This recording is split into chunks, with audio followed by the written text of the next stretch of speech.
I am being joined by the Deputy Chief Minister of Delhi, Mr. Manish Sisodia.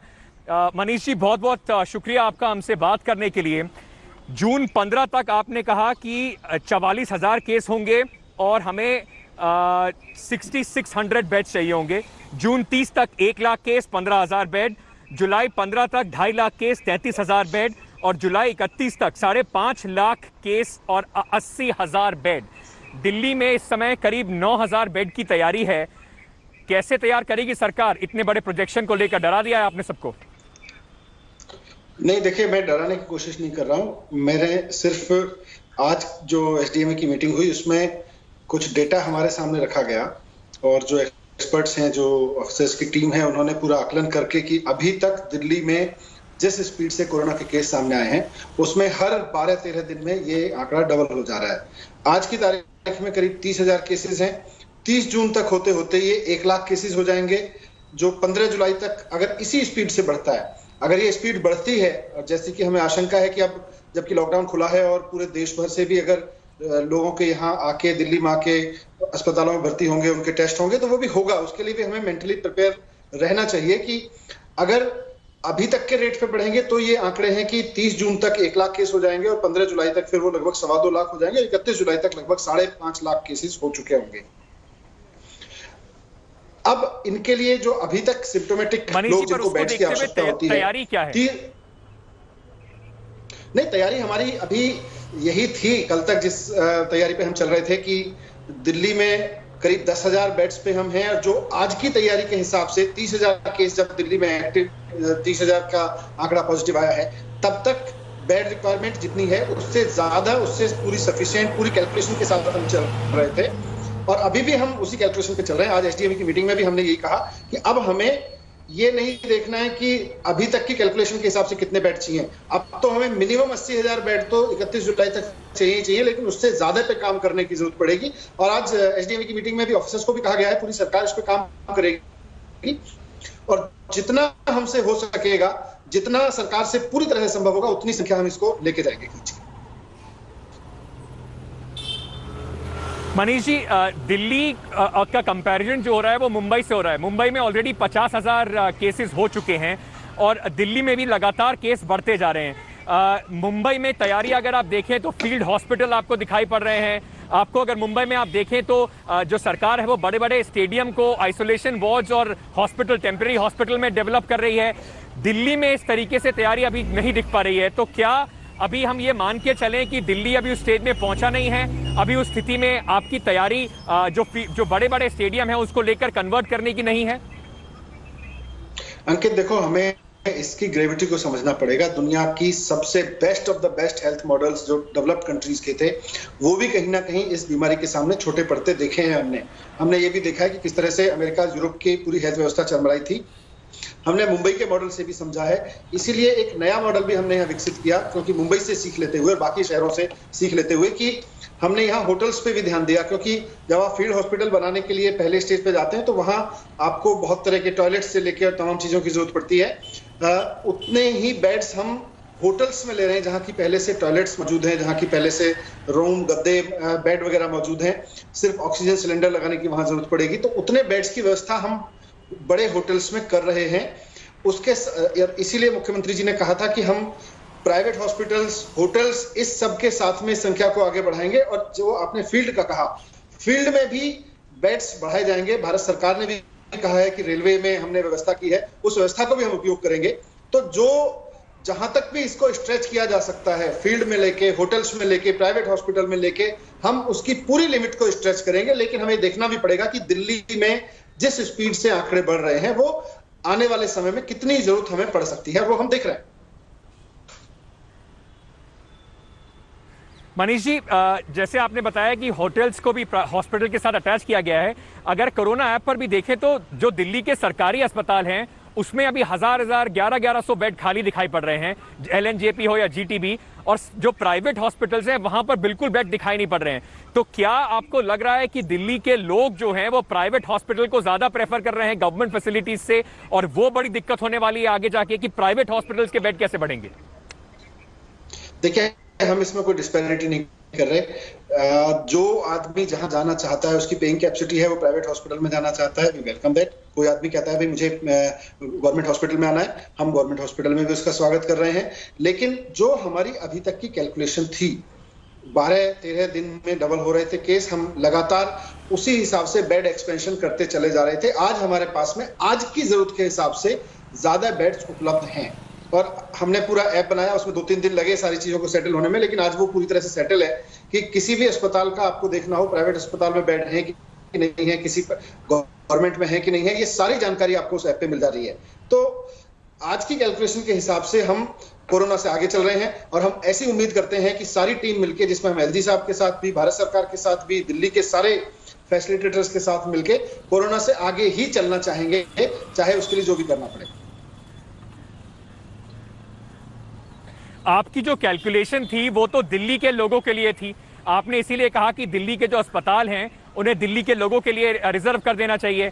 अब calculation कैसे करेंगे आप, जब बाहर के एलजी साहब ने आपका डिसीजन ओवरटर्न कर दिया, उन्होंने कहा बाहर के लोग भी आने दीजिए, तो कैलकुलेशन किस तरीके से करेंगे दिल्ली में आने वाले पेशेंट्स के लिए?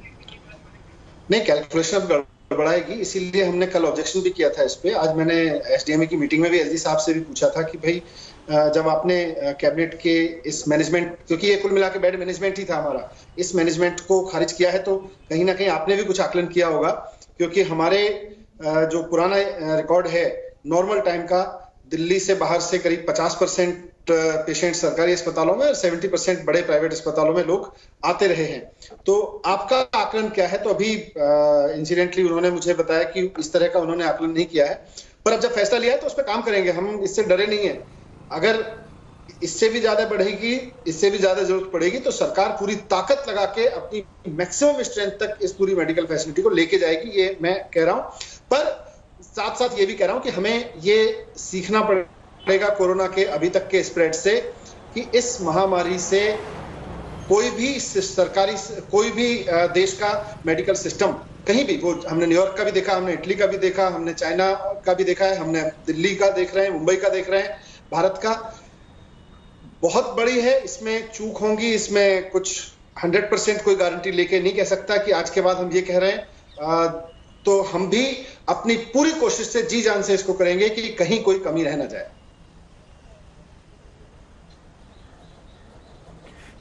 मनीष जी, कम्युनिटी ट्रांसमिशन को लेकर भी कोरोना वायरस के आपका और जो केंद्र सरकार है उसमें मतभेद है। हेल्थ मिनिस्टर साहब ने कहा कि 50% ऐसे केसेस हैं दिल्ली में जिनको ट्रेस नहीं कर पा रहे हैं कि उनको इन्फेक्शन कहां से हुआ, तो लगता है कि कम्युनिटी ट्रांसमिशन हो रहा है। जिस मीटिंग में आप थे वहां पर सेंट्रल गवर्नमेंट के अधिकारियों ने कहा कोई कम्युनिटी ट्रांसमिशन नहीं है, तो क्या उसको लेकर भी कुछ मतभेद है और क्या उससे तैयारियों पर कुछ फर्क पड़ रहा है? नहीं, देखिए, मतभेद कुछ नहीं है, अंतर सिर्फ इतना है कि अभी कम्युनिटी ट्रांसमिशन की को कैसे डिफाइन करेंगे, भारत में अभी उसका कोई प्रोटोकॉल सामने आया नहीं है। हो सकता है कहीं बना हो, लेकिन और दुनिया का भी हम रिसर्च कर रहे हैं कि किस स्टेज पे जाके उन्होंने अपने आप को कम्युनिटी ट्रांसमिशन डिक्लेयर किया। आज जब हमने अपनी मीटिंग में भी पूछा था भारत सरकार के अधिकारियों से, वहां के एक्सपर्ट्स भी आए हुए थे, हेल्थ एक्सपर्ट्स आए हुए थे, उनसे भी पूछा था, तो उनका भी ये कहना था कि अभी इस स्टेज को कम्युनिटी ट्रांसमिशन कहना जल्दबाजी होगी, अभी हम और डेटा का एनालिसिस कर लें। तो हमें भी इसमें कोई ये नहीं है, एक बार क्योंकि भारत सरकार पूरे देश का सिस्टम देख रही है और उसको जो भी प्रोटोकॉल बनाने हैं पूरे देश के हिसाब से बनाने हैं, उस हिसाब से इसको हम कम्युनिटी ट्रांसमिशन कहेंगे कि नहीं कहेंगे, ये तो शब्द है, कुल मिला के हमें तैयारी करनी है। आप कम्युनिटी ट्रांसमिशन कहें नहीं कहें, इसको क्या वर्ड दें, लेकिन जी हमें इसकी पूरी तैयारी करनी है कि जितनी भी संख्या में अभी प्रोजेक्शन आ रहा है उसको हमें अपनी दिल्ली की मेडिकल फैसिलिटीज को मैक्सिमम लेवल तक स्ट्रेच करके ले जाना है, ताकि मिनिमम प्रॉब्लम हो लोग। दो सवाल, एक सवाल है जो बहुत लोग पूछ रहे हैं मनीष जी, उसमें एक बात यह है कि क्या इतनी बड़ी संख्या में इंफ्रास्ट्रक्चर, बेड और ऑक्सीजन सिलेंडर और वेंटिलेटर तो आप तैयार कर सकते हैं, लेकिन मेडिकल प्रोफेशनल्स की क्या कमी पड़ेगी प्रोजेक्शन को देखते हुए? और दूसरा, जब दिल्ली में इतने केस बढ़ रहे हैं तो दिल्ली का जो टेस्टिंग रेशियो है वो कम क्यों हो रहा है सर? दिन ब दिन हम देखने में आ रहा है कि जैसे कल सिर्फ 3,500 टेस्ट हुए, उससे पहले 4,800 टेस्ट हुए, तो जो टेस्टिंग है डेली वो कम होती जा रही है। नहीं, टेस्टिंग कम नहीं हो रही, आज भी दिल्ली में, देश में सबसे ज्यादा टेस्ट दिल्ली में ही हो रहे हैं, और ये तो नंबर रोज फ्लक्चुएट करता है। एक दिन 10,000 हुए थे, एक दिन 7,000 होंगे, किसी दिन कितने होंगे, किसी दिन कितने होंगे।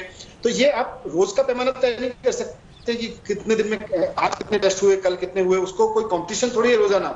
लेकिन सरकार की कोशिश है कि 24 घंटे के अंदर अंदर मैक्सिमम टेस्ट की रिपोर्ट आ जाए, और खासतौर से जिन लोगों को कुछ प्रॉब्लम हो रही है, जिनको सिम्टोमेटिक प्रॉब्लम है, जिनको कोई कोमोर्बिडिटी की प्रॉब्लम है, जिनको बुखार हो रहा है, खांसी हो रही है, उनका अगर टेस्ट हो तो 24 घंटे के अंदर अंदर उनकी रिपोर्ट आ जाए, ताकि उन पे तत्काल कार्रवाई की जा सके, उनके ऊपर जो भी उनको मेडिकल असिस्टेंस है वो दी जा सके।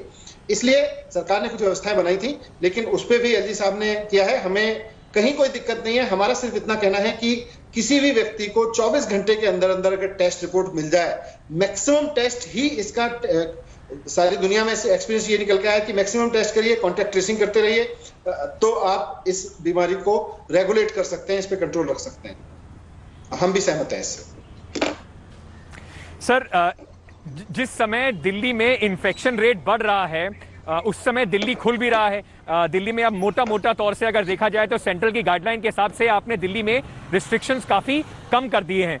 तो क्या किसी तरीके से जो प्रोजेक्शन आपने बताए हैं, बड़े अलार्मिंग प्रोजेक्शन हैं, क्या कुछ रीथिंक हो रही है खोलने की स्ट्रैटेजी पे, ओपनिंग अप स्ट्रैटेजी पे? क्या दिल्ली में किसी तरह के रिस्ट्रिक्शंस वापस आ सकते हैं, क्योंकि इस समय केसेस तो लगातार तेज गति से बढ़ रहे हैं?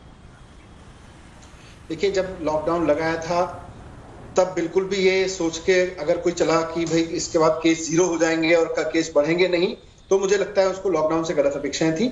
लॉकडाउन एक तरह से इस सारे ट्रेंड को समझने के लिए, इसकी कैलकुलेशंस करने के लिए, इसके प्रोग्रेस को समझने के लिए ही था, और उसने इसमें मदद की है। जिस स्पीड से ट्रांसमिशन भड़क सकता था, उसकी जगह बहुत रेगुलेट तरीके से, क्योंकि दुनिया भर से भी लोग आए दिल्ली में, विदेश भर से बहुत सारे लोग आए, और कहीं ज्यादा फैल सकता था। लेकिन आज हमें यह भी देखना है कि लॉकडाउन या इस तरह की किसी एक्टिविटी से ऐसा ना हो कि लोग डिप्रेशन और सुसाइड के कगार पे आ जाएं, ऐसा ना हो कि लोग घर में बैठे बैठे मरने लगे। हमें दोनों तरफ देखना है। हम सिर्फ ये नहीं देख सकते कि आंकड़े पे मत जाइए। आप ये देखिए कि लोगों को मरने नहीं देना है, कोविड की वजह से भी नहीं मरने देना है, और लॉकडाउन की वजह से भी नहीं मरने देना है।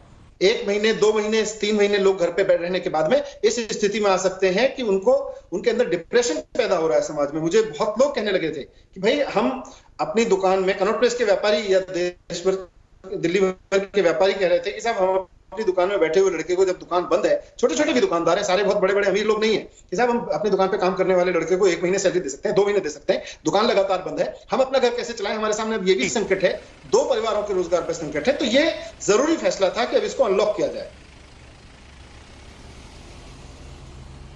सर, मेरे पास 2 सवाल बचे हैं, आपने टाइम दिया। एक तो राजनीतिक सवाल पूछना पड़ेगा मुझे, क्योंकि बहुत सारे लोग ये कह रहे हैं कि दिल्ली सरकार ने जो ऑर्डर करा था बेड्स को रिजर्व करने का, उनको भी पता था कि शायद लीगली ये खड़ा नहीं हो पाएगा, एलजी साहब ने उसको ओवरटर्न कर ही दिया। तो क्या कहीं ये कवायद थी कि भैया सारा अब जो ब्लेम है वो एलजी पे डाल दिया जाए, कि हमने पूरी कोशिश करी थी दिल्ली के लिए, अगर केस बढ़े तो एलजी साहब ने बाहर के लोगों को बुला लिया, इस वजह से हम लोगों को यहाँ पर नुकसान उठाना पड़ रहा है? नहीं, मुझे लगता है ये तो बहुत छोटी सोच है इस तरह की करना। ये बहुत छोटी सोच है इस तरह की बात रखना। आज तक हम जिस कैलकुलेशन के आधार पे सक्सेसफुल इसको करते आए हैं कि दिल्ली में अस्पतालों में बेड्स की कमी नहीं है, हम चाहेंगे कि इस फैसले के बाद भी, जो हमारा फैसला था और उसके टर्न डाउन होने के बाद भी, सरकार की पूरी कोशिश यही रहेगी कि किसी भी आदमी को बेड की यहाँ कमी ना रहे। कोरोना में मैक्सिमम लोगों को जो जरूरत होती है, प्राइमा फेसी में कोमोर्बिडिटी को छोड़ के ऑक्सीजन की जरूरत होती है, तो bed, oxygen, hospitalization, proper care की कमी ना रहे, ये हमारी आज भी पूरी कोशिश रहेगी और आगे भी रहेगी। हमको इस तरह की सियासत उसमें नहीं देखनी चाहिए, ये छोटी बातें। क्योंकि सर ये सवाल मैंने इसलिए पूछा क्योंकि आपने भी कल जब ये डिसीजन ओवरटर्न हुआ तो आपने कहा कि जो बीजेपी के दबाव में और जो यूपी की सरकार है, हरियाणा की सरकार है, उनके दबाव में डिसीजन को वापस लेना पड़ा। नहीं, निश्चित रूप से बिना एलजी साहब जो डिसीजन लेते हैं वो अपने थोड़ी ले रहे हैं। केंद्र सरकार ने, बीजेपी ने उनको कहा होगा ये करने के लिए, तभी तो किया है, वरना उनको भी ये दिख रहा है कि दिल्ली में जिस रफ्तार से केस बढ़ रहे हैं उसी रफ्तार से इंफ्रास्ट्रक्चर को बढ़ाते जाना बहुत लाजमी है, और ऊपर से पूरे देश के लिए फिर इसको खोल देना। लॉकडाउन एक तरह का मैनेजमेंट था, एक्स्ट्रा ऑर्डिनरी मैनेजमेंट था। लॉकडाउन एक ऐसा समय था जब लोगों को घर में रहने के लिए कहा गया, अपने घर से, अपनी गली से बाहर नहीं निकलेंगे। वैसे में अगर मैं उसी मैनेजमेंट के तहत कोई राज्य सरकार ये भी निर्णय लेती है कि साहब हम अभी अपने राज्य के लोगों के ही देखेंगे, उत्तर प्रदेश एक है कि हम अपने राज्य के लोगों के लिए व्यवस्था करेंगे, मध्य प्रदेश बाकी सब राज्य कहें कि हम अपने अपने राज्य के लोगों के लिए व्यवस्था करेंगे। बढ़िया मैनेजमेंट था, लेकिन अब उस पर ऑब्जेक्शन है, हम उसके झगड़े में नहीं पड़ना चाहते। हम दिल्ली सरकार की ओर से कोई कसर नहीं छोड़ना चाहते और किसी झगड़े में नहीं पड़ना चाहते। जितनी सेवा हो सकेगी हम बिल्कुल करना चाहेंगे। बहुत रियश्योरिंग है जी। सर, आखिरी में मुख्यमंत्री जी का टेस्ट का रिजल्ट अभी आना बचा है, आपकी बात हुई उनसे, क्या हालात हैं, उनकी तबीयत कैसी है, अगर आप कुछ बता सके हमें तो। नहीं, मुख्यमंत्री जी के साथ में लगातार संपर्क में हूँ, हर चीज पे उनसे डिस्कशन हो रहा है और उनके तबीयत भी मैं पूछता रहा हूँ। तबीयत उनकी ऐसी कोई प्रॉब्लम नहीं है, सामान्य बुखार है। अगर कोरोना पॉजिटिव आता है तब हम सब लोगों के लिए बड़ी चिंता की बात होगी, और अगर कोरोना नेगेटिव आता है तो एक सामान्य बुखार है जो एक आध दिन में ठीक हो जाएगा। अगर कोरोना पॉजिटिव भी आता है तो हम सब दुआ करेंगे, प्रार्थना करेंगे कि वो जल्दी ठीक हो जाएं। वो बहुत मजबूत व्यक्तित्व के आदमी हैं, जल्दी ठीक होंगे वो। मनीष जी, बहुत बहुत शुक्रिया। और Hi everyone, Preeti Chaudhary here. Hope you like this video. For latest news and analysis, like and subscribe to the India Today YouTube channel. And don't forget to press the bell icon to stay updated. Thank you for watching.